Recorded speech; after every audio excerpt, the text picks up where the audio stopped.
So I guess everybody's doing Vlogmas, so I was thinking I would do Vlogmaka, just for Jew.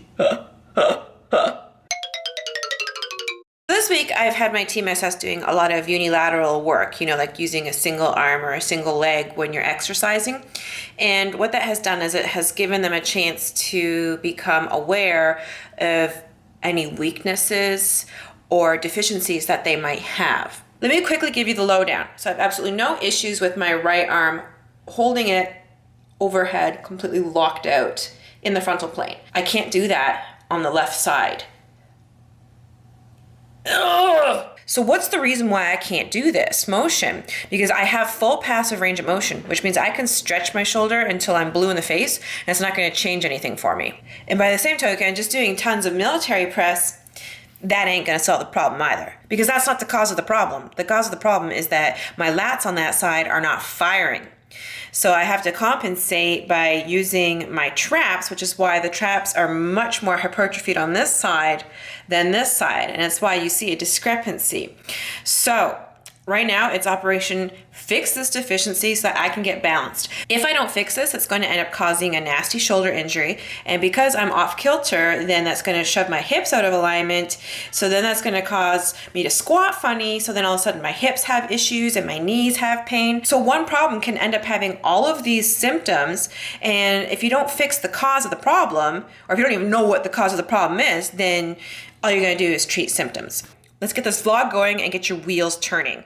I knew there was something going on because I stopped making progress with my handstands and gymnastics. I kept collapsing the whole left arm every time I tried bridge kickovers or handstand walks. You can see the left arm is bent. You can see that I just collapse. I can't support my body weight.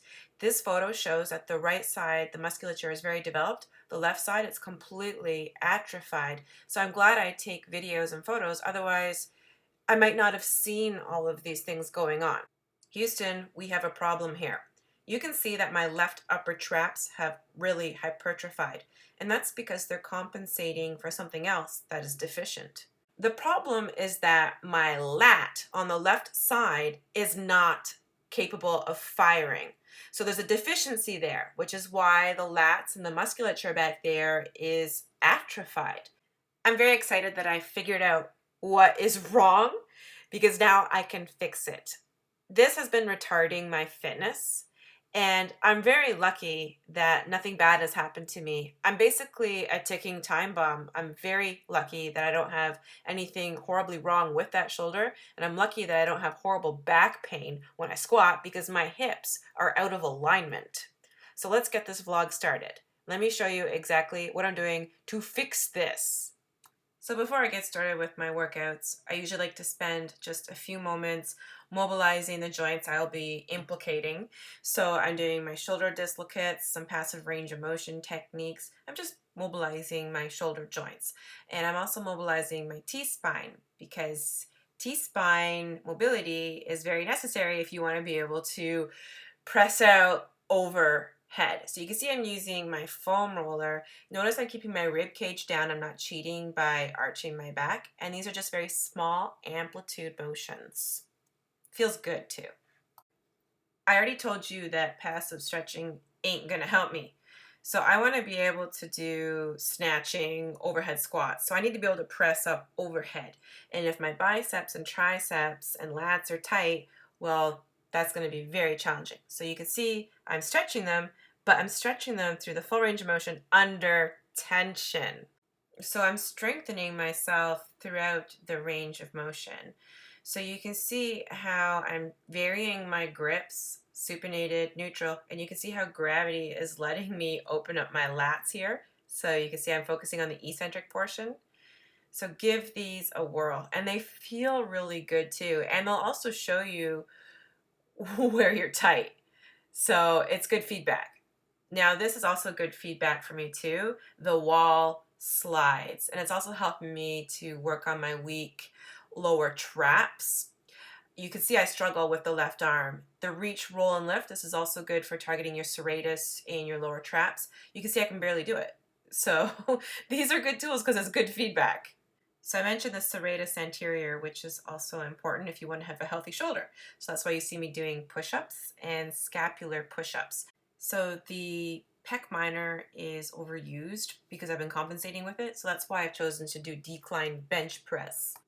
So here you see me doing hanging scapular retractions, and I'm really thinking about that left side so much. And on the way down, I'm slowly lowering, and I'm really trying to concentrate on getting that left lat to fire. I want to try and feel it. And so that's why I've been doing a lot more unilateral work, because I find with bilateral it's harder to sense that. I've been doing a lot of banded pull aparts with a supinated grip because we need to knock my traps out of the equation. They've been compensating for way too long. And this is good for hitting the lower traps and the rhomboids. And if you have a TRX, you can do the ITYs that way. And you can see I use the bands to do the shoulder Ws. I think it's also called no money. And again, I'm using the TRX to do the face pull into external rotation. Now, I've been spending a lot of time doing unilateral rowing. The landmine row is the best. It's the best. It's getting my oblique. I'm really concentrating on using my lat and not compensating using my bicep. I'm still doing horizontal ring rows. I think it's important that you are working in all planes. I think that you can develop imbalances if you're only working in one plane. And if you're a beginner, you can do the TRX version. You see how I scaled that exercise. And there's other options, like if you have kettlebells or dumbbells, you can do one arm rows if you don't have the barbell to do the landmine one. And you can see I got creative. I used my TRX and wrapped it around some plates, doing one arm pulls. Bean is so funny. I love them, Bean and Coco. So now I want to talk about doing holds and carries and doing it with single arms, both arms. So you can see this is my left one. See how much better that is? This stuff is working. Now I do a lot of farmers carries. The farmers carries have been so helpful to my cause. They have strengthened my grip strength, which was weak, which forced me to compensate with my bicep, further disengaging my lats. I also do them with just one kettlebell, which makes my obliques fire. This is so cool. Oh, the Z press. You can see this prevents you from cheating, and this has been also really good for strengthening my upper back. Now, when I'm pressing overhead, I'm applying an internal rotation torque at my shoulders. Can you see how it's crooked there? What's interesting is that you don't see me shrugging up anymore because I've solved that problem. It's because my hips are still out of alignment. What's interesting is as soon as I sit down, now it's perfectly straight again. Isn't that nifty? Now, again, I am thinking about stabilizing using my upper back. Look here, now it's perfectly straight. So you can see this stuff is working. It's totally working. I'm so excited. I'm excited that I can finally fix something that's been plaguing me for the longest time. So here's what I've learned. I've learned it's important to plug your holes and build a very stable base before you try and take things to the next step. I have also learned that it's important to move with proper mechanics, knowing exactly how to recruit the right muscles so that you will have the right technique and hypertrophy the correct muscles instead of atrophying the correct muscles.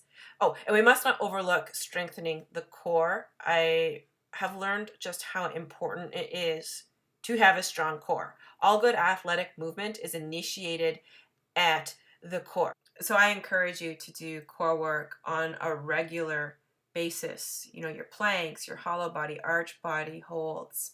So let's retest. So I did my first handstand for the first time in over a month. Look at how much more stable I am. I'm not oscillating all over the place like I used to do.